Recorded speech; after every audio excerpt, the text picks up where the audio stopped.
அஸ்ஸலாமு அலைக்கும் வரஹ்மத்துல்லாஹி வபரகாத்துஹு. நீங்கள் இன்னும் எங்கள் சேனலை சப்ஸ்கிரைப் செய்யவில்லை என்றால் இப்போதே சப்ஸ்கிரைப் செய்யுங்கள். ஒவ்வொரு வாரமும் நம்பகமான ஹதீஸ்கள், பயனுள்ள இஸ்லாமிய பயான்கள், ஈமானை அதிகரிக்கும் நினைவூட்டல்கள், உங்கள் இஸ்லாமிய அறிவை வளர்த்துக் கொள்ள எங்களுடன் இணைந்திருங்கள். அல்லாஹ் நமக்கு பயனுள்ள அறிவையும் அதை நடைமுறைப்படுத்தும் அருளையும் வழங்குவானாக. ஆமீன். வாருங்கள், இன்றைய வீடியோவை தொடங்கலாம். இந்த யூத கிறிஸ்தவர்கள் யார்? இவர்களுக்கு இன்று நவீன காலத்தில் இந்த அளவுக்கு ஒரு இடம் கிடைப்பதற்கான காரணம் என்ன என்பதை தெரிந்து கொள்ள வேண்டும். அன்புள்ள சகோதரர்களே, இன்றைய உலகத்தை வழிநடத்தக்கூடிய 3 மதங்கள் என்று நாங்கள் சொல்லலாம். மத ரீதியான நிகழ்வோடு பௌத்த மதமும் ஒரு பெரிய மதம் தான். சைனாவையும் ஜப்பானையும் ஆக்கிரமித்துக் கொண்டிருக்கக்கூடிய அளவில் ஒரு மிகப்பெரிய மதம். ஆனால் மத ரீதியான செல்வாக்கு அவர்களுக்கு இல்லை. சர்வதேச உலகில் பாதிப்பு ஏற்படுத்துகிற அளவுக்கு இல்லை. ஆனால் கிறிஸ்தவ உலகம், யூத உலகம், இஸ்லாமிய உலகம், இந்த 3 உலகத்தினரும் 3 சமூகத்தினரும் தான் சர்வதேச சமூகத்தில் தாக்கத்தை செலுத்தக்கூடிய இடத்தில் இருக்கிறார்கள். மார்க்க ரீதியாக, பொருளாதார ரீதியாக, இட ரீதியாக, எல்லா ரீதியாகவும் தாக்கம் செலுத்தக்கூடிய இடத்தில் இருந்து கொண்டிருக்கிறார்கள். இவர்கள் யார் தெரியுமா?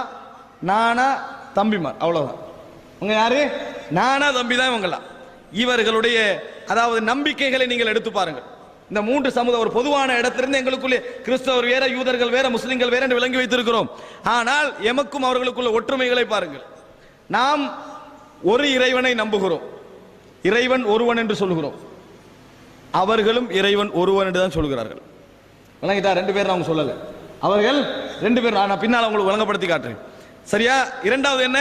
மறுமை நாள் உண்டு, வேதங்கள் உண்டு, நபிமார்கள் உண்டு, அதே போல என்னது, விதி உண்டு, மலக்குமார்கள் உண்டு. எல்லாவற்றையும் நம்பக்கூடியவர்கள், எல்லாவற்றையும் நம்பக்கூடியவர்கள்.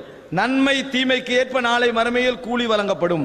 இறைவன் நாளை மறுமையில் எம்மை விசாரிப்பான். நல்லதுக்கு சொர்க்கமும் கெட்டதுக்கு நரகமும் வழங்கப்படும். இவைகளெல்லாம் எமதும் அவர்களதும் நம்பிக்கை. ஆனால் இன்னும் சொல்ல போனால் யூதர்கள் இணை வைப்பதை கூடாது என்று சொல்கின்றவர்கள், கிறிஸ்தவர்கள் இணை வைப்பதை கூடாது என்று சொல்கின்றவர்கள். பௌத்தர்களையும் இந்துக்களையும் நீங்கள் அப்படி காண மாட்டீர்கள். எல்லா தெய்வத்தையும் வச்சு வணங்குவாங்க. பௌத்தர்கள் எல்லா தெய்வத்தையும் வச்சு வணங்குவாங்க. அதே போல இன்னும் உள்ள இந்துக்கள் எல்லா தெய்வத்தையும் வைத்து வணங்குவார்கள். ஆனால் கிறிஸ்தவர்கள் ஒரு நாளும் புத்தரை வணங்குவதை நீங்க பார்க்க மாட்டீங்க. புத்தரை வணங்குவதை நீங்கள் பார்க்க மாட்டீர்கள். ஒரு யூதன் சிலையை வணங்குவதை நீங்கள் பார்க்க மாட்டீர்கள். என்ன விஷயம் தெரியுமா? பிரச்சனை அவனுக்கு எங்க உருவாயிச்சு தெரியுமா? அல்லாஹ்வுக்கு மகன் கற்பிக்க போய் தான் பிரச்சனை உண்டாயிச்சு. அவன் 2 அல்லாஹ்னு சொல்லல, அல்லாஹ்வுக்கு மகன் இருக்கிறான் என்ற இடத்துக்கு ஒரு இடத்தை கொண்டு வந்தானே, அந்த இடத்தில் தான் அவனுக்கு பிரச்சனை உண்டாகியது. மற்றபடி இணை வைக்க கூடாது என்கின்ற சிந்தனையில் உள்ளவர்கள். அதனால தான் அல்லாஹ் தஆலா சொல்றான், குல் யா அஹ்லல் கிதாப், வேதக்காரர்களே, நபியை சொல்லுங்கள், வேதக்காரர்களே, தஆலு இலா கலிமத்தின் சவா பைனனா வ பைனக்கும் அல்லா நஅபுத இல்லல்லாஹ். வணங்கிட்டா? யூதர் கிறிஸ்தவர்களே, வேதக்காரர்களே, வாங்க, எங்களுக்கும் உங்களுக்கும் இடையில ஒரு பொதுவான ஒரு வார்த்தைக்கு வாங்க. அது என்ன பொதுவான வார்த்தை? அல்லாஹ்வை தவிர வேறு யாரையும் வணங்க கூடாது. அப்படின்னு அர்த்தம் என்ன? 2 பேருக்கு அது பொது, 2 பேருக்கும் அது பொது. பொது அல்லாஹ் தஆலா ஒருவன் தான், அவனை மட்டும்தான் வணங்க வேண்டும் என்பது யூதர்களுடைய கொள்கையும் கிறிஸ்தவர்களுடைய கொள்கையும் முஸ்லிம்களுடைய கொள்கையும். வித்தியாசம் எங்க தெரியுமா? அந்த அல்லாஹ்வை புரிந்து கொண்ட விஷயத்தில் வித்தியாசம். அல்லாஹ்வுக்கு மகன் இருக்கிறது என்று இவர்கள் சொன்னார்கள். யூதர்களும் அல்லாஹ்வுக்கு உசைர் என்கின்ற ஒரு மகன் என்று சொன்னார்கள். கிறிஸ்தவர்கள் ஈசா என்பவர் அல்லாஹ்வுக்கு மகன் என்று சொன்னார்கள். இங்கதான் என்ன செய்கிறது? பிரச்சனை ஆரம்பிக்கும். நல்லா விளங்கிக் கொள்ள வேண்டிய இடம். பிரச்சனை ஆரம்பிக்கிறது. இன்னொரு இடத்துல வித்தியாசம் என்ன தெரியுமா? வேதங்களில் நாங்க எத்தனை வேதம் நம்புறோம்? எல்லாம் நம்புறோம். ஜபூர், தௌராத், இன்ஜீல், குர்ஆன் என்ன நம்புறோம். அவர்கள் என்ன செய்வார்? வேதங்களை நம்புவாங்க. ஜபூரை நம்புவார்கள், இன்ஜீலை நம்புவார்கள், தௌராத்தை நம்புவார்கள், குர்ஆனை நம்ப மாட்டார்கள். குர்ஆனை நம்ப மாட்டார்கள். வேதங்கள் என்ற கொள்கை அவங்க எதிர்க்கல. ஆனா வேதங்களில் குர்ஆனை அவர்கள் நம்பவில்லை. வேதங்களை நம்புகிறார்கள், குர்ஆனை நம்பவில்லை. அதே போல யூதர்கள் என்ன செய்வார்கள்? ஜபூரை நம்புவார்கள், தௌராத்தை நம்புவார்கள். ஆனால் இன்ஜீலையும் குர்ஆனையும் என்ன செய்ய மாட்டார்கள்? நம்ப மாட்டார்கள். அதே போல நபியுடைய விஷயத்தில் யூதர்கள் என்ன செய்வார்கள்? மூசாவை நம்புவார்கள், அதுக்கு முன்னால் ஒரு நபியெல்லாம் நம்புவார்கள், அதுக்கு பின்னால நம்ப மாட்டாங்க. யஹ்யாவை நபி என்று சொல்ல மாட்டாங்க, ஜக்கரியாவை நபி என்று சொல்ல மாட்டாங்க, ஈசாவை நபி என்று சொல்ல மாட்டாங்க. கிறிஸ்தவர்கள் மூசாவை நம்புவார்கள். யூதர்கள் மறுத்தார்களே, யாரே? ஈசாவை மறுத்தாங்களே, ஜக்கரியாவை மறுத்தாங்களே, யஹ்யாவை மறுத்தாங்களே அலைஹிமஸ்ஸலாம். அவர்களை கிறிஸ்தவர்கள் நம்புவார்கள். முஸ்லிம்களுக்கு என்ன வித்தியாசம் தெரியுமா? யூதர்கள் மறுத்ததையும் கிறிஸ்தவர்கள் மறுத்ததையும் முஸ்லிம்கள் நம்புவார்கள். விளங்கிட்டா? யூதர்கள் மறுத்ததை கிறிஸ்தவர்கள் நம்புவாங்க, அதே நேரத்தில் எங்களை மறுத்துருவாங்க. நாங்க என்ன செய்யறோம் தெரியுமா? யூதர்கள் மறுத்த இஞ்சிலையும் ஈசாவையும் சேர்த்து கிறிஸ்தவர்கள் மறுத்த குர்ஆனையும் முஹம்மதையும் அலைஹிஸ்ஸலாம் சேர்த்து நாங்கள் நம்புகிறோம். அதைத்தான் அல்லாஹு தாலா அலிஃப் லாம் மீம் ஸாலிகல் கிதாப் லா ரைப ஃபீஹி ஹுதல் லில் முத்தகீன் அல்லதீன யுமினூன அப்படின்னு அல்லாஹ் பில் கைபி வ யகீமுன ஸலாத்தன்னு சொல்லிட்டு அவர்கள் உமக்கு இறக்கப்பட்டதையும் உமக்கு முன்னால் இறக்கப்பட்டதையும் அவர்கள் ஈமான் கொள்வார்கள். அதான் மூமின்கள். மூமின்கள் யார் தெரியுமா? உமக்கு இறக்கப்பட்டதையும் உமக்கு முன்னால் இறக்கப்பட்டதையும் அவர்கள் ஈமான் கொள்வார்கள். யூத கிறிஸ்தவர்கள் அப்ப நீங்க விளங்கி பார்க்கணும் என்ன தெரியுமா? யூத கிறிஸ்தவர்கள் எங்களுக்கு உள்ள சின்ன டிஃபரெண்ட் என்ன தெரியுமா? அவர்கள் அந்த இடத்தில் இறைவனுக்கு மகன் கற்பித்தது ஒரு வித்தியாசம். இன்னொன்னு நினைச்சு பாருங்க, ரசூலுல்லாஹி ஸல்லல்லாஹு அலைஹி வஸல்லம் அவர்களுக்கு ஒரு கார்ட்டூன் வரைஞ்சா என்ன செய்யும்? ஆர்ப்பாட்டம் செய்வோமா இல்லையா? ஈசா அலைஹிஸ்ஸலாம் நபியா இல்லையா? சிலையே வச்சுக்கிற ஆர்ப்பாட்டம் செய்யறோமா? சிலை வச்சுக்கிற ஆர்ப்பாட்டம் செய்யறோமான்னு கேட்கிறேன். இல்ல, நாங்க ஆர்ப்பாட்டம் செய்யல. நபிக்கு கார்ட்டூன், உலகம் ஃபுல்லா ஆர்ப்பாட்டம். ஈசா அலைஹிஸ்ஸலாத்துக்கு சிலை, அல்லாஹ்வுக்கு சிலை. யானை வந்த மூக்கு வந்த மாதிரி, கை வந்த மாதிரி, பெண்கள் போன்று ஆண்கள் போன்று அல்லாஹ்வுக்கு சிலை. ஆர்ப்பாட்டம் செய்வோமா? செய்ய மாட்டோம். ஏன் செய்ய மாட்டோம் சொல்லுங்க பாவம். எது எங்களுக்கு மட்டும் என்று இருக்கிறது அதுதான் ஆர்ப்பாட்டம் செய்வோம். எது எங்களுக்கு மட்டும் என்று ஏனைய சமுதாயம் ஏற்றுக்கொண்டிருக்கிறதோ அதுக்கு நாங்க ஆர்ப்பாட்டம் செய்வோம். ரசூலுல்லாஹி ஸல்லல்லாஹு அலைஹி வஸல்லம் அவர்கள் நபி என்று ஏனைய சமுதாயம் சொல்லுவதில்லை. அதனால நபிக்கு அப்படி வைக்கின்ற பொழுது நம்ம என்ன செய்வோம்? ஆர்ப்பாட்டம் செய்வோம். அதே நேரத்தில் ஈசா அலைஹிஸ்ஸலாத்தை நாமும் நபி என்று சொல்கிறோம், கிறிஸ்தவர்கள் நபி என்று சொல்கிறார்கள். இறைவனுக்கு எல்லோருமே உரிமை கொண்டாடுகிறார்கள். ஆனால் நம்ம என்ன செய்வதில்லை? ஆர்ப்பாட்டமோ எதிர்ப்போ காட்டுவதில்லை. சட்டப்படி அதுக்கும் சேர்த்து ஆர்ப்பாட்டம் செய்ய வேண்டும். ஆனால் அது வளமையாக இருந்து வரனால நம்ம இல்லாமல ஆக்க முடியாது. அன்புள்ள சகோதரர்களே, என்ன நான் இங்கே சொல்ல வருகிறேன் தெரியுமா? முதலாக எமக்கும் இந்த இதுக்குள்ள அதாவது ஒத்துமை நாங்க பார்க்கணும். நபிமார்கள் இல்லை, வகி என்பது இல்லை, ஜிப்ரீல் வகி கொண்டு வருவதில்லை, இறைவனிடத்திலிருந்து செய்தி வராது என்று நம்புகின்ற சமூகம் அல்ல கிறிஸ்தவ சமூகம், என்று நம்புகின்ற சமூகம் அல்ல யூத சமூகம். எல்லா அந்த விஷயத்துல உடன்பாடு ஒற்றுமையோடு இருப்பதை நீங்கள் பார்க்கலாம். அன்புள்ள சகோதரர்களே, அப்படி என்றால் இவர்களுக்கு மத்தியில் என்ன பிரச்சனை? முகம்மது நபியை நபி என்று அடையாளம் கண்டுகொள்வதற்கு பௌத்தர்கள் மறுக்கலாம், இந்துக்கள் மறுக்கலாம். காரணம், நபி என்கின்ற கொள்கை அவர்களிடத்தில் இல்லை. நபி என்கின்ற கொள்கை அவர்களிடத்தில் இல்லை. ஆனால் யூதர்கள் மறுக்க முடியுமா? கிறிஸ்தவர்கள் மறுக்க முடியுமா? நீ எப்படி மூசா அலைஹிஸ்ஸலாத்தை நபி என்று கண்டுகொண்டாய்? எப்படி நீ அதாவது அதுக்கு முன்னால வந்த இப்ராஹிம் அலைஹிஸ்ஸலாத்தை நபி என்று கண்டுகொண்டாய்? இவர்கள்ட்ட கிறிஸ்தவர்கள்ட்ட ஜக்கரியா அலைஹிஸ்ஸலாத்தை நீ எப்படி நபி என்று கண்டுகொண்டாய்? எப்படி யஹ்யா அலைஹிஸ்ஸலாத்தை நீ நபி என்று கண்டுகொண்டாய்? அதே அமைப்பில் உனக்கு முஹம்மது ஸல்லல்லாஹு அலைஹி வஸல்லம் அவர்கள் என்ன செய்யலாம்? நபி என்று இலகுவாக கண்டுகொள்ளலாம். எப்படி நீ தௌராத்தை வேதம் என்று கண்டுகொண்டாய்? எப்படி இன்ஜீலை நீ வேதம் என்று கண்டுகொண்டாய்? வேதம் என்பது இல்லாத கற்பனையாக வைத்திருக்கக்கூடிய பௌத்த இந்துக்கள் வேண்டுமென்றால் மறுக்கலாம். கிறிஸ்தவ யூதர்கள் மறுக்க முடியுமா? மறுக்க முடியாது. ஏன்? வேதம் என்ற கான்செப்ட் அவங்ககிட்ட இருக்குது, நபி என்ற கான்செப்ட் இருக்கிறது. அப்ப அழகாக என்ன செய்யலாம்? ஆய்வு செஞ்சு ஒரு முடிவுக்கு வரலாம். வராதற்கு காரணம் என்ன தெரியுமா? அல்லாஹ் தஆலா சொல்லுகிறான், பக்யம் பைனஹும், பொறாமையின் காரணமாக. பொறாமையின் காரணமாக, வேற எதுவுமே இல்லை. அந்த ஒரே ஒரு பொறாமையின் காரணமாகத்தான் அவர்கள் நிராகரிக்கிறார்கள் என்று அல்லாஹ் தஆலா சொல்றான். முழு குர்ஆனை நீங்க எடுத்து பாருங்க. அல்லாஹ் தஆலா சொல்ற, யஅரிஃபூனஹு கமா யஅரிஃபூன அப்னாஹும், தங்களது பிள்ளைகளை எப்படி அவர்களுக்கு அடையாளம் தெரியுமோ அப்படி இந்த நபியை அவர்களுக்கு அடையாளம் தெரியும். அவர்களை இந்த நபி அவர்களுக்கு அடையாளம் தெரியும். ஏன் அல்லாஹ் தஆலா அப்படி சொல்றான் தெரியுமா? இவ்வளவு உலகத்துல கிறிஸ்தவர்களால் யூதர்கள் விரட்டப்பட்டு அப்படியே அலைகழிந்து ஓடிக்கொண்டிருக்கின்ற நேரத்தில் நீ ஏன் மதீனா என்கின்ற இடத்தை செலக்ட் பண்ணணும்? யூதர்கள் மதீனா என்ற இடத்தை செலக்ட் பண்ணி அந்த இடத்திற்கு அகதியாக வந்து ஏன் சேர வேண்டும்? ஏன் மதீனால பெரிய பெட்ரோல் வளம் இருந்தா சேர்ந்தாங்க? தெரியுமா? இன்றைக்கு பெட்ரோல் இருக்கிறது, வெறும் ஈச்சப்பழம் மட்டும்தான் இருக்குது. ஏன் மதீனாவுக்கு வந்தார்கள்? அவர்களுக்கு தெரியும். விளங்கிட்டானே? அவர்களுக்கு தெரியும் தூதர் வரக்கூடிய ஏரியா இதுதான். யஅரிஃபூனஹு கமா யஅரிஃபூன அப்னாஹும், தங்களது பிள்ளைகளை அடையாளம் தெரிவது போன்று அவர்களுக்கு தெரியும். அந்த இடத்துல வந்தாங்க. அல்லாஹ் தஆலா சொல்றான், அதாவது வகானு மின் கப்லு யஸ்தஃப்திஹூன அலல்லதீன கஃபரு, இந்த மதீனாவில் வந்தேறு குடிகளாக இருக்கக்கூடிய யூதர்களுக்கு இந்த அரபுகள் அநியாயம் செய்யற நேரத்தில் என்ன சொல்லுவாங்க தெரியுமா? ஒரு நபி வருவார். ஏன் அப்படி சொன்னாங்க தெரியுமா? இந்த அரபு மக்களுக்கு நபி என்ன என்னன்னு தெரியா? இந்த அரபு மக்களுக்கு நபி என்ன என்னன்னு தெரியா? இந்துக்கள் பௌத்தர்கள் அந்த லெவல் அவர்கள் இருந்தார்கள். சரியா? அப்ப ஒரு நபி வருவார்கள், நீங்கள் காண மாட்டீர்கள். அந்த மக்காவிலும் அந்த மதீனாவிலும் ஈசா அலைஹிஸ்ஸலாத்துக்கு சிலை வைத்திருந்தார்கள் என்ற ஒரு செய்தியை புகாரி முஸ்லிம்ல எந்த கிரந்தத்திலும் காண மாட்டேன். வரலாற்றுல இப்ராஹிம் அலைஹிஸ்ஸலாத்துக்கும் இஸ்மாயில் அலைஹிஸ்ஸலாத்திற்கும் சிலை வைத்திருந்தாங்க செய்தியை காணுவீங்க. ஏன் காரணம்? மக்கத்து காவிர்கள் வச்சிருந்தாங்க, அவங்களோட பிரதேசம் வணங்கிட்டா, அதனால வைத்திருந்தார்கள் இஸ்மாயில் அலைஹிஸ்ஸலாத்துக்கு. ஆனா இவர்களுக்கு சிலை வைத்திருந்தார்கள், நீங்க என்ன செய்ய மாட்டீர்கள்? காண மாட்டீர்கள். அன்புள்ள சகோதரர்களே, இவங்க என்ன சொன்னாங்க அரபு மக்களை பார்த்து? எங்கள்ல ஒரு நபி வருவார். ஏன்னா ஏற்கனவே வந்த நபியில் அவங்கள வந்தாங்க. எங்கள்ல ஒரு நபி வருவார், அவரை முன்னால நிறுத்தி உங்களுக்கு எதிராக நாங்கள் யுத்தம் செய்வோம், போராடுவோம், நாங்கள் வெற்றி பெறுவோம். இப்ப அநியாயம் செய்றீங்களே, அப்ப வெற்றி பெறுவோம். இவங்களை பார்த்து என்ன சொன்னாங்க தெரியுமா? லைஸலனா ஃபில் உம்மியீன சபீல். இவங்க எழுத வாசிக்க தெரியாத மக்கள், அவங்களுக்கு எங்களுக்கு என்ன சம்பந்தம்?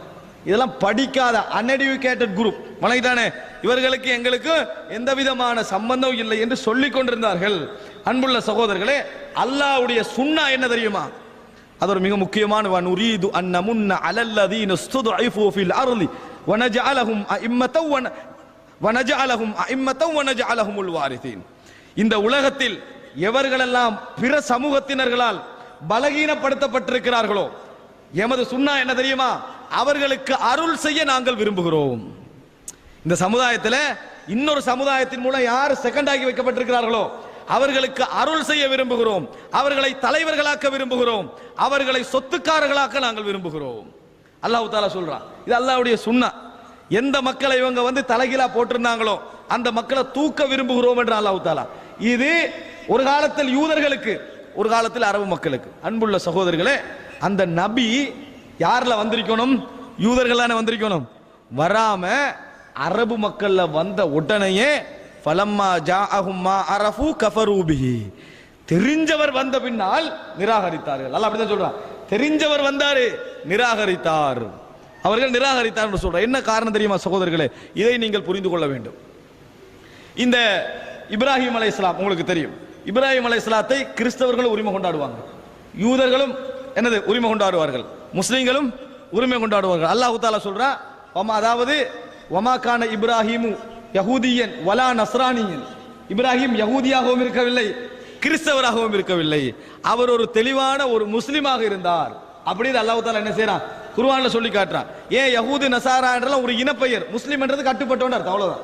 முஸ்லிம் என்றது கட்டுப்பட்டன்னு அர்த்தம். அன்புள்ள சகோதரர்களை இப்படி அல்லாஹ் தஆலா சொல்லி காட்டுறான். இந்த இப்ராஹிம் அலைஹிஸ்ஸலாத்திற்கு 2 மனைவிமார்கள், சாரா ஹாஜரா. இந்த சாராவுடைய பிள்ளை தான் இஸ்ஹாக் அலைஹிஸ்ஸலாம், அவருடைய அண்ணன் இஸ்மாயில் அலைஹிஸ்ஸலாம், அவருடைய தாயார் யார்? ஹாஜரா. இப்ப நீங்க விளங்கனடா, சிரியா பகுதி, ஈஜிப்ட் இருக்குதே, இந்த ஈஜிப்டுக்கு அங்கல உள்ள பகுதி, இன்றைய உள்ள சிரியா மட்டுமல்ல, சிரியா, பலஸ்தீன், ஜோர்தான், லெபனான், இந்த போன்ற எல்லா நாடும் நீங்க விளங்கி வச்சுக்கோங்க. இந்த பிரதேசத்திற்கு இப்ராஹிம் அலைஹிஸ்ஸலாம் அவர்களும் அவருடைய மகன் இஸ்ஹாக் அலைஹிஸ்ஸலாமும் நபியாகிறாங்க. மதீனால இஸ்மாயில் அலைஹிஸ்ஸலாத்தோட ஸ்டாப், இஸ்மாயில் அலைஹிஸ்ஸலாத்தோட நபி முடிஞ்சிருது. இந்த பாலைவனத்தில் இஸ்மாயில் அலைஹிஸ்ஸலாம் அவர்கள் ஜுர்ஹும் கஹ்தான் என்ற யமன் கோத்திரத்திலே உள்ள ஒரு பெண்மணியை திருமணம் முடித்து அரபு சமுதாயம் மக்கால வருது. அரபிகள்ல ஒரிஜினல் சவுதி அல்ல, யமன் தான். விளங்கிட்டா? அரபு சமூகம் என்ன செய்கிறது? மக்காவிலே வளர்கிறது, மக்காவில வளரு. இவ்வளவுதான் அவங்களோட வரலாறு. அல்லாஹ் நிப்பட்டிட்டாங்க. அங்க என்ன செய்யறான் தெரியுமா? இந்த இடத்துல நீங்க மிக முக்கியமாக இறைவன் பிரஸ்தாபிக்க, இறைவன் என்பதனால் இறைவன் கவலைப்படவில்லை, மனிதனாக இருந்தா கண்ணீர் வடிச்சிருக்கும். அல்லாஹ் தஆலா சொல்றா, அவங்கள மூல இப்ராஹிம் அலைஹிஸ்ஸலாம், பொறோ இஸ்ஹாக் அலைஹிஸ்ஸலாம், பொறோ யாக்கூப் அலைஹிஸ்ஸலாம், பொறோ யூசுப் அலைஹிஸ்ஸலாம், பொறோ மூசா அலைஹிஸ்ஸலாம், பொறோ ஹாரூன் அலைஹிஸ்ஸலாம், பொறோ யூஷா அலைஹிஸ்ஸலாம், அதுக்கு இப்படியே வந்து ஜக்கரியா, அதே பொறவு தாவூத், சுலைமான், ஜக்கரியா, யஹ்யா, ஈசா என்று டோட்டல் நபித்துவத்தையும் இஸ்ஹாக் அலைஹிஸ்ஸலாத்துடைய பரம்பரையிலேயே அல்லாஹ் தஆலா அனுப்பி வச்சான். அல்லாஹ் தஆலா சொல்றான், யா பனி இஸ்ராயில். எப்ப இருக்கிறான் தெரியுமா? மக்காவுடைய காலத்துல, மதீனாவுடைய காலத்துல அல்லாஹ் சொல்றான், யா பனி இஸ்ராயில், ஏ இஸ்ராயலிய சமூகத்தினரே, உذ்குரு நிஅமதி அல்லதி அன்அம்து அலைக்கும் வ அன்னி ஃபضلتكم அலல் ஆலமீன். நான் உங்களுக்கு செய்திருந்த அருளை நீங்கள் ஞாபகப்படுத்தி பாருங்கள், உங்களை நான் இந்த உலக மக்களை விட மிக சிறப்பாக்கி நான் வைத்திருந்தேன், நினைச்சு பாருங்க என்றாலாம். திருப்பி அல்லாஹ் அவர்களை அழைக்கிறான், உங்களை வஜஅல ஃபீக்குமுன் நுபுவா, நபித்துவத்தை உங்களுக்கு மத்தியில தான் நான் வச்சிருந்தேன். நபி என்பது உங்களுக்குள்ளதான் வருவாரு. அந்த அளவுக்கு நபித்துவம் என்கின்ற அருளை வைத்திருந்தேன். நபித்துவம் என்ன? இந்த உலகத்திற்கு ஏகத்துவத்தை சொல்லக்கூடிய பொறுப்பை யூத கிறிஸ்தவ, அதாவது யூத சமுதாயத்தில் பனு இஸ்ரவேலுடைய அந்த பரம்பரையில் அல்லாஹ் வைத்திருந்தார். இஸ்ராயல் அலைஹிஸ்ஸலாம் என்றது யாக்கூப் அல்லது இஸ்ஹாக் அலைஹிஸ்ஸலாம், அந்த பரம்பரையில வைத்திருந்தேன் என்றார். உலகத்துக்கு ஏகத்துவம் சொல்லக்கூடிய ஒரு சமுதாயம் உசைரை அல்லாஹ்வுடைய மகன் என்று சொல்கிறது. உலகத்திற்கு ஏகத்துவம் சொல்லக்கூடிய கிறிஸ்தவர்கள் ஈசாவை அல்லாஹ்வுடைய மகன் என்று சொன்னார்கள். அதைத்தான் அல்லாஹ் தஆலா சொல்றா, நபித்துவத்தை உங்களுக்கு மத்தியில் தான் வைத்திருந்தேன். இப்படி வந்ததா? இப்ப நீங்க விளங்கணும் என்ன தெரியுமா? இவங்களுக்குள்ள ஒரு குழப்பம், இவங்களுக்குள்ள ஒரு குழப்பம் வருது. என்ன குழப்பம்? ஈசா அலைஹிஸ்ஸலாத்தை நபியா இல்லையான்னு ஏற்றுக்கொள்கின்ற ஒரு குழப்பம் வருது. ஈசா அலைஹிஸ்ஸலாம் ஒரு சமுதாயம் அல்லாஹ்வுடைய மகன் என்று சொல்லிட்டாங்க. இவங்க என்ன சொன்னாங்க தெரியுமா? அதை எதிர்ப்பதற்காக இஸ்ரேலுடைய பிள்ளைகளா, இஸ்ரேலுடைய பிள்ளைன்னா யாக்கூப் அலைஹிஸ்ஸலாத்துடைய பிள்ளைகள். ஒரு குரூப் சொல்லுது அல்லாஹ்வுடைய மகன், இன்னொரு குரூப் சொல்ல அல்லாஹ்வுடைய மகன் அல்ல, விபச்சாரத்தில் பிறந்தவர். நஊது பில்லாஹி மின், என்ன விபச்சாரத்தில் பிறந்தவர் சொன்னவங்க யூதர்கள். விபச்சாரத்தில் பிறந்தா யார் விபச்சாரத்துக்கு காரணம்? வரலாற்றில் நீங்கள் காணலாம். அவரை பொறுப்படுத்தி வளர்த்து வந்தவர் யாரு? ஜக்கரியா அலைஹிஸ்ஸலாம். ஜக்கரியா அலைஹிஸ்ஸலாத்தை தேடி கொண்டார்கள், ஜக்கரியா அலைஹிஸ்ஸலாத்தை தேடி கொலை செய்தார்கள் இந்த யூதர்கள். விளங்கிட்டா? கிறிஸ்தவர்கள் அப்ப அந்த நேரத்தில் ஈசா அலைஹிஸ்ஸலாத்தை உயர்த்தினார்களே, அவர்கள் அடக்குமுறைக்குள்ளாக்கப்பட்டு ஊரை விட்டே துரத்தப்படுகிறாங்க. யூதர்களுடைய கை ஓங்குகிறது. அவ்வளவு பெரிய அநியாயம் என்ன செய்தார்கள் இந்த யூதர்கள் அங்கே செய்தார்கள். இதை நீங்க புரிஞ்சு கொள்ளணும். அதுக்கு பின்னால என்ன நடக்குது தெரியுமா?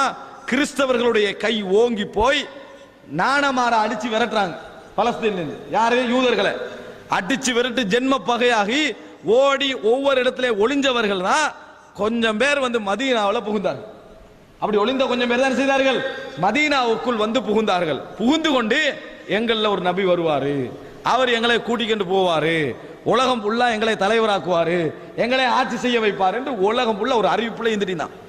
கிறிஸ்தவர்கள் அங்களால எங்கள்ல ஒரு தலைவர் வருவாரு அப்படி என்று யூதர்களுக்கு தான் அது கூட தேவைப்பட்டது. எல்லாரும் எதிர்பார்த்து கொண்டிருக்கின்ற நேரத்தில் அல்லாஹ் பார்க்கிறா என்ன தெரியுமா? படிக்காத, எழுத வாசிக்க தெரியாத ஒரு சமூகம், ஆடின் மூலமும் வெறும் பால் கப்பின் மூலமும் திருப்திப்பட்டுக் கொள்கின்ற ஒரு சமூகம், சாதாரண ஒட்டக பிரச்சனைக்காக 40 வருடங்கள் சண்டை பிடித்துக் கொண்டிருக்கக்கூடிய ஒரு சமூகம், ஆனால் வாக்குறுதி மீறாமையும் நேர்மையும் விருந்தோம்பலும் போர் குணமும் ஒரு கொள்கை உறுதியும் கொண்ட ஒரு சமூகம். இந்த சமுதாயத்தை அல்லாஹ் தஆலா என்ன செய்கிறான்? உங்கள்கிட்ட நபித்துவத்தை வச்சு அறிவை தந்து அருளை தந்து உலகத்துக்கு பிரச்சாரம் செய்கிற பொறுப்பை தந்து புறக்கணிச்சிட்டீங்க. எனக்கு நான் நினைத்தால் இந்த உலகத்தில் அடிமட்டத்திலே படிக்காத மார்க்க விளக்கம் இல்லாத ஒரு சமுதாயத்தை உங்களோட இடத்துக்கு கொண்டு வருவேன். அதான் அல்லாஹ் தஆலா காட்டினது. யூத கிறிஸ்தவர்கள் பெருமை அடிச்ச உடனேயே அல்லாஹ் என்ன செய்யறான் தெரியுமா? அல்லாஹ் குர்ஆன்ல நீங்க பாருங்க பாப்போம், நிறைய சொல்லுவான், அல்லதி பஅஸ ஃபில் உம்மீன ரசூலா. அல்லாஹ் அப்படி திருப்பி திருப்பி சொல்லுவான், எழுத படிக்க தெரியாத மக்களில் தூதரை அனுப்பிய அல்லாஹ் தஆலா. ஏன் அப்படி சொல்றான் தெரியுமா? எழுத படிக்காதவனை கொண்டு உலகத்தை நான் என்ன செய்வேன்? வழி நடத்துவேன். இடத்துக்கு தான் சொல்றான். எழுத படிக்காத மக்களுக்கு அருளாக இல்ல, யூத கிறிஸ்தவர்களுக்கு சவாலாக. உங்கள நபித்துவத்தை வச்சிருந்தேன், நீங்க தான் உலகத்துக்கு பிரச்சாரம் செஞ்சுக்கணும். நீங்க என்னடா தலைகீழா போனீங்க.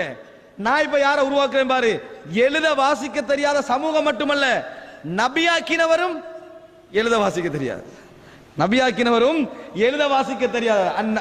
அந்நபி அல்லதீன யத்தபிஊன நபியல் உம்மி. விளங்கிட்டானே?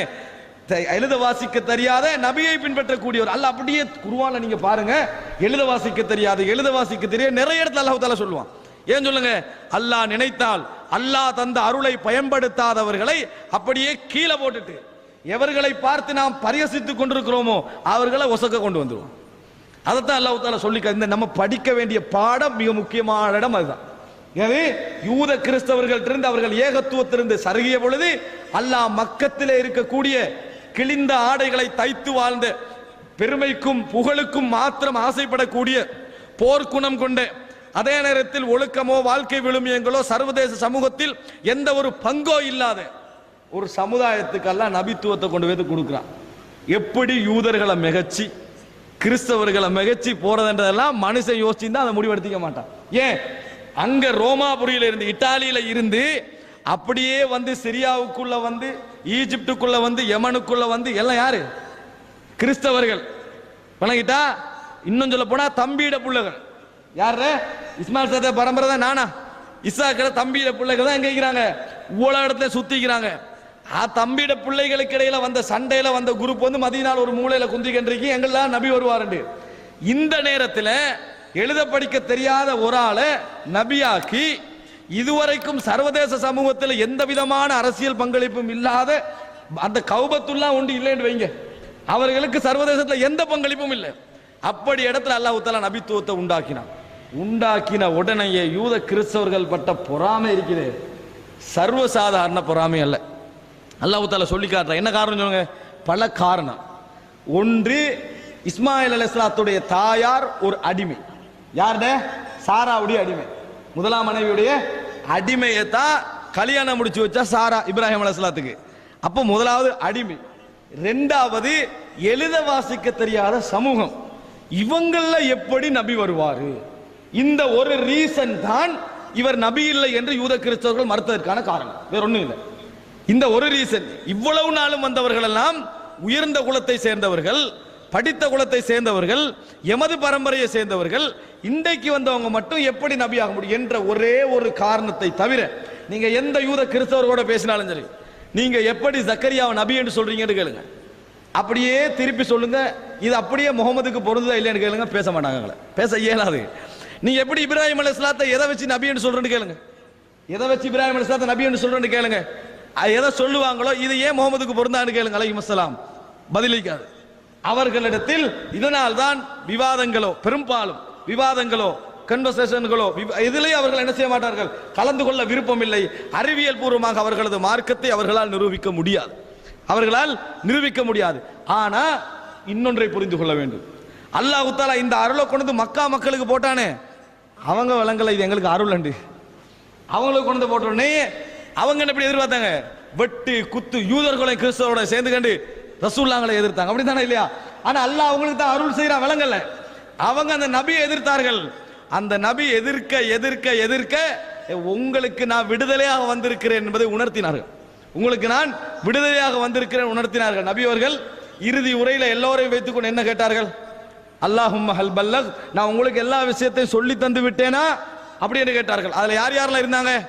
நபி அவர்களை நெய்யை புடைத்தவர்கள், அடித்தவர்கள், ரத்தம் சிந்தியவர்கள், பல்லை உடைத்தவர்கள், ஊரை விட்டு விரட்டியவர்கள், அவதூறு சொன்னவர்கள், எல்லாரையும் வச்சுக்கிற ரசூலுல்லாஹ் கேட்கிறாங்க, நான் எல்லாம் சொல்லிட்டேனான்னு கேட்கிறாங்க. அப்படின்னா என்ன? உங்களது எதிர்ப்புகளையும், உங்களது துன்பங்களையும், உங்களது வேதனைகளையும் உங்களுக்கு மத்தியில் தாங்கிக் கொண்டு எல்லா செய்திகளையும் உங்களுக்கு நான் கொண்டு வந்து சேர்த்து விட்டேனா? அதனால அந்த மக்கள் சொன்னாங்க, அல்லாஹ் நீங்கள் என்ன சொல்லி விட்டீர்கள், எத்தி வைத்து விட்டீர்கள் என்று சொல்ல நபியர்கள் அல்லாஹும்ம ஷஹத் அல்லாஹும்ம ஷஹத் அல்லாஹும்ம ஷஹத்னு 3 முறை சொன்னார்கள். யா அல்லாஹ் நீ சாட்சியாக இருந்து கொள்ளு. இந்த இடத்துல நான் என்ன சொல்ல வருகிறேன் தெரியுமா? அந்த சமுதாயத்துக்கு அல்லாஹ் தஆலா அருள் செய்ததனால் தான் இன்று கிறிஸ்தவ உலகத்தோடும் யூத உலகத்தோடும் எதிர்த்து நிற்கக்கூடிய ஒரு வல்லமை மிக்க சக்தியாக இஸ்லாமிய அரபு சமூகம் இருந்து கொண்டிருக்கிறதா இல்லையா? 1400 வருடங்களில் அல்லாஹ் தஆலா தன்னைக்கு தான் கொடுத்த நபித்துவத்தை எதிர்த்ததனால அவங்களை கீழே வச்சுட்டு எந்த இன்றைக்கு யூத கிறிஸ்தவர்கள் ஏன் மத்திய கிழக்கை நாடுகிறார்கள்? ஏன் மத்திய கிழக்கு நாடுறாங்க? நீ அன்றைக்கே ஏத்திருக்கலாமே, ஏன் நாடுகிறார்கள்? பெட்ரோலியத்தை அல்லாஹ் தஆலா கொண்டு போய் என்ன செஞ்சிட்டான்? இங்க வச்சுட்டானே. எங்க? நம்மளை எதிர்க்கக்கூடியவங்கள்ட்ட கொண்டு போய் கீழே வச்சுட்டானே. உங்களுக்கு தெரியும், வளைகுடா யுத்தத்தின் பொழுது வெள்ளை மாளிகை பேச்சாளர் ஒரு வார்த்தை பேசுறாரு. ஜினா, அந்த யுத்தத்துக்கு வந்திருக்கிறாரு மத்திய கிழக்குக்கு. ஜினா லினுஸஹிஹ கதஅர் ரப்பில்லதி ஜஅலல் பித்ரூல ஃபீ அர்தில் அரப். அரபிய பூமியில் பெட்ரோலை வைத்த ரப்புடைய தவறை திருத்த வந்திருக்கிறோம். எப்படி? அரபிய பூமியில் பெட்ரோலை வைத்த ரப்புடைய தவறை திருத்த வந்திருக்கிறோம் என்று பேசினார்கள். என்ன காரணம்?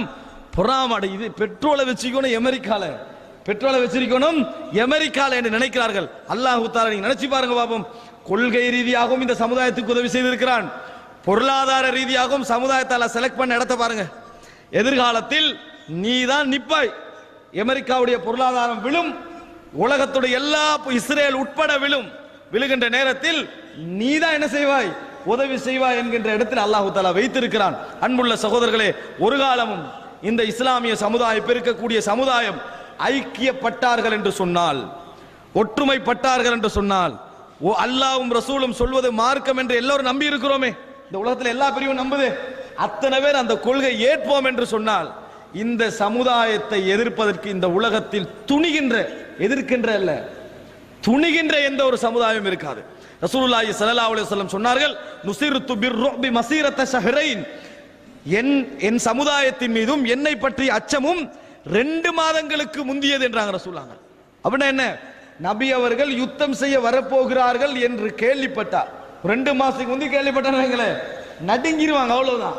எதிர்க்கக்கூடிய மனசு வராது, ஆற்றல் இருக்க மாட்டார்கள், ஆற்றலோடு இருக்க மாட்டார்கள் அல்லாஹ் தஆலா ரசூல் ஸல்லல்லாஹு அலைஹி வஸல்லம் சொல்லி காட்டுகிறார்கள். அப்படிப்பட்ட ஒரு கண்ணியமிக்க சமுதாயம் அல்லாஹ் தஆலா எங்களை வைத்து யூத கிறிஸ்தவர்களுக்கு பாடம் புகட்டி கொண்டிருக்கிறான். இன்னும் சொல்வதென்றால், சைத்தான் இறைவனிடத்தில் சைத்தானுக்கு மலக்குமார்களுக்கு சுஜூது செய் என்று சொன்ன நேரத்தில் சைத்தான் மறுத்தான். இவை மண்ணால படைச்சவனுக்கு நான் சுஜூது செய்யணும். அல்லாஹ் யார் பக்கம் நின்றான்? அல்லாஹ் யார் பக்கம் நின்றான்னு கேட்கிறேன். பலத்தில் அதிகமாக உள்ள, சக்தியில் அதிகமாக உள்ள சைத்தான் பக்கம் நிற்காம, இவன் கொலை செய்வான்னு தெரியும், எனக்கு இணை வைப்பான்னு தெரியும், எனக்கு புல்ல எரிப்பான்னு சொல்லுவான்னு தெரியும், எனக்கு மனைவி இருக்கேன்னு சொல்லுவான்னு தெரியும். இவ்வளவு எல்லாம் தெரிஞ்சிருந்தும் அல்லாஹ் யார் பக்கம் நிற்கிறான்னு சொல்லுவோம்? மனிதர்களின் பக்கம் அல்லாஹு தஆலா நிற்கிறான். மனிதர்களின் பக்கம் அல்லாஹ் ரப்பல் ஆலமீன் நிற்கிறான் என்று சொல்றான். நிறைய பேர் உனக்கு வழிகெடுக்க முடியாது, என்னில் இஹ்லாஸ் உள்ளவர்கள் இருப்பார்கள், என்னை மட்டும் வணங்கக்கூடியவர்கள் இருப்பார்கள், ஒரு நாள் வழி எடுக்க முடியாது அல்லாஹ் தஆலா சவால் விடுறான். சைத்தான் சொல்றான், நான் வெற்றி காட்டுறேன்றான். நாம இறைவன் எங்களை கண்ணியப்படுத்தினானே, அந்த கண்ணியத்துக்கு சார்பாக நின்று கொண்டிருக்கிறோமா? சைத்தான் சவால் விட்டானே, அந்த சவாலுக்கு சார்பாக நின்று கொண்டிருக்கிறோமா? அதே மாதிரி இதை யோசிங்க. யூத கிறிஸ்தவர்கள் அல்லாஹ் தஆலா சபித்து அவர்கள் அருளை கொடுத்தும் அவர்கள் நிராகரித்ததனால் நீங்களா நிராகரிக்கிறீங்க? இந்த மாதிரி இந்த சமுதாயத்தை உருவாக்குகிறேன் அல்லாஹ் ஏகத்துவ அருளை தந்தான், உயர்த்தி வைத்திருக்கிறான். இந்த இறைவன் எங்களை வைத்து அவர்களுக்கு பெருமை காட்டிக் கொண்டிருக்கிறானே, அதை மதிக்கக்கூடியவர்களாக நாங்கள் இருக்கிறோமா, மறந்து இருக்கிறோமா என்று நினைத்து பாருங்கள். மறப்போம் என்று சொன்னால் அல்லாஹ் தஆலா சொல்லி காட்டுகிறானே, அல்லாஹ் தஆலா நீங்கள் மறந்தீர்கள் என்றால், புறக்கணித்தீர்கள் என்றால் இன்னொரு சமுதாயத்தை அல்லாஹ் கொண்டு வருவான். அது அல்லாஹ்வுக்கு பெரிய வேலை அல்ல, அப்படிதான் சொல்றாங்க. வமா தாலிக அலல்லாஹி பி அஸீஸ், அல்லாஹ்வுக்கு அது ஒரு பெரிய விஷயம் அல்ல. அன்புள்ள சகோதரர்களே, இந்த இடத்தில் நான் 2 பகுதியாக சொல்லி இருக்கிறேன். நவீன உலகத்தில் அவருடைய என்ன பின்னணி நின்று அவர்கள் செயல்படுகிறார்கள் என்பது முதல் விஷயம். 2வது, இவர்களுடைய வரலாற்று பின்னணி இன்றைக்கும் செல்வாக்கு செலுத்திக் கொண்டிருக்கிறது என்பது 2வது விஷயம். இல்லை என்றால் அவர்கள் தேர்ந்தெடுத்த இடத்துக்கு என்ன பெயர் வச்சாங்க? இஸ்ரவேல் என்று வச்சாங்க, அப்படித்தானே? நம்மளுக்கு இஸ்ரவேல் யாரு? இஸ்ராயேல், யாக்கூப் அலைஹிஸ்ஸலாத்துடைய பேர். அந்த பெயரையே ஏன் செலக்ட் பண்றாங்க? அதுக்கு ஒரு பின்னணி இருக்கிறது சகோதரர்களே. எனவே அன்புள்ள சகோதரர்களே, இயன்ற அளவுக்கு முஸ்லிம் சமுதாயம் ஆன்மீக துறையில் எப்படி வளர்வார்களோ அதுபோன்று இந்த சமுதாய ரீதியாக, மீடியாக்கள் ரீதியாக, சர்வதேச ரீதியாக படிக்கின்ற ஒரு சமுதாயமாக என்ன செய்ய வேண்டும்? வர வேண்டும். எல்லா விஷயங்களையும் பின்னணிகளை ஆய்வு செய்து பேசக்கூடிய ஒரு சமுதாயமாக வர வேண்டும். என்ற அளவுக்கு யூத கிறிஸ்தவர்களுடைய திட்டங்கள், வழிகாட்டல்கள், அவைகளில் நம்ம மிக்ஸ் ஆகிவிடக் கூடாது. மிக்ஸ் ஆகினோம் என்று சொன்னால் நம்ம என்ன செய்வோம்? அகப்பட்டு விடுவோம். இஸ்லாமிய அறிஞர்கள், சில அறிஞர்கள் இருக்கிறார்கள், பெயர்களை எழுதுகின்ற பொழுது கூட இனிஷியலை முன்னால போட மாட்டாங்க, வாப்பட பேரை முன்னுக்கால கொண்டு வந்து போடுற சிஸ்டத்தை போட மாட்டாங்க. அல்லாஹ் எப்படி குர்ஆன்ல பெயர்களை சொல்றானோ அது மாதிரி தான் என்ன செய்வார்கள்? பெயர்களை சொல்லுகின்ற அறிஞர்கள் இருக்கிறார்கள், அரபு அறிஞர்கள். அதே போல ஒரு விஷயத்துக்கு சுட்டி காட்டுகின்ற பொழுது நம்ம அண்டர்லைன் பண்ணுவோம். ஆனா குர்ஆன்ல சஜிதா ஓதிய வசனங்கள்லாம் பாருங்க, என்ன செஞ்சிருப்பாங்க? ஓவலைன் தான் பண்ணிப்பாங்க. சஜிதாவுடைய வசனம் என்னது? அண்டர்லைன் பண்ணிக்க மாட்டாங்க, மேலுக்கால தான் லைன் பண்ணியிருப்பார்கள். கீழால கொண்டு வந்த சிஸ்டம் யூதர்களுடைய திட்டம் என்பது அவர்களுடைய மனசுல அப்படியெல்லாம் நம்ம ஃபாலோ பண்றது இல்லை. அதை கூட என்ன செய்தார்கள்? புறக்கணித்து நிற்கக்கூடிய அறிஞர்கள் இருந்து கொண்டிருக்கிறார்கள். எமக்கண்டு தனி போக்கு, எமக்கண்டு தனி வழிகாட்டல், எமக்கண்டு தனி சிஸ்டம், எமக்கண்டு தனி கல்வி இருக்கிறது.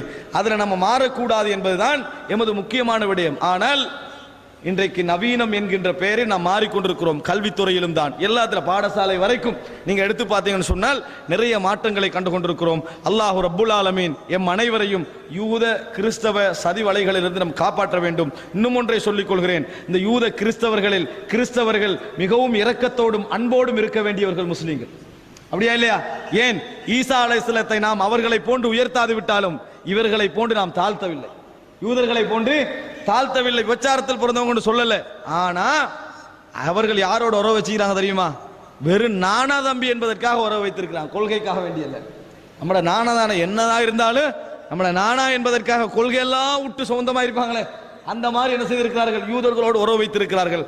முஸ்லிம்களை தட்டிவிட்டிருக்கிறார்கள். ஆனால் இறுதி காலத்தில் கிறிஸ்தவர்களுக்கு எதிராக முஸ்லிம்களுக்கு எதிராக யூதர்கள் அடந்தேறுகின்ற பொழுது முஸ்லிம்களும் கிறிஸ்தவர்களும் ஒரே அணியில் இருந்து யுத்தம் செய்வார்கள் என ரசூல் ஸல்லல்லாஹு அலைஹி வஸல்லம் ஒரு முன்னறிவிப்பு செய்தார்கள்.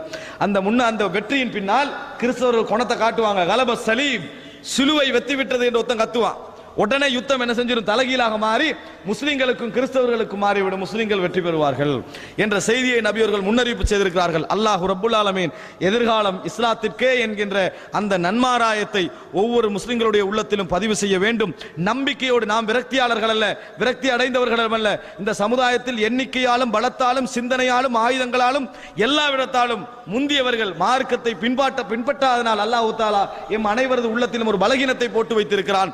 நீங்க வேண்டும் என்றால் இறைவன் பக்கம் நாங்கள் திரும்ப வேண்டும். திரும்பினோம் என்று சொன்னால் இந்த உலகத்தை லீட் பண்ணக்கூடியவர்களாக இந்த இஸ்லாமிய சமுதாயத்தை அல்லாஹ் ரப்புல் ஆலமீன் ஆக்குவான். அன்புள்ள சகோதரர்களே, நாம் கேட்ட இந்த விடயங்களையும் இந்த தூய இஸ்லாத்தையும் அந்நிய மக்களுக்கும் எம்மை சூழ உள்ளவர்களுக்கும் கொண்டு போய் சேர்ப்பதற்கு அல்லாஹ் தஆலா எனக்கும் உங்களுக்கும் ஆர்வம் தருவானாக. ஹாதா மா இந்தி வல் இல்மு இந்தல்லாஹ் வ அகூலு கௌலி ஹாதா வ அஸ்தக்ஃபிருல்லாஹ் லி வ லக்கும். வஸ்ஸலாமு அலைக்கும் வ ரஹ்மத்துல்லாஹி வ பரகாத்துஹு. சுப்ஹானக அல்லாஹும்ம பிஹம்திக் அஷ்ஹது அன் லா இலாஹா இல்லா அன்த அஸ்தக்ஃபிருக வ அத்தூபு இலைக்.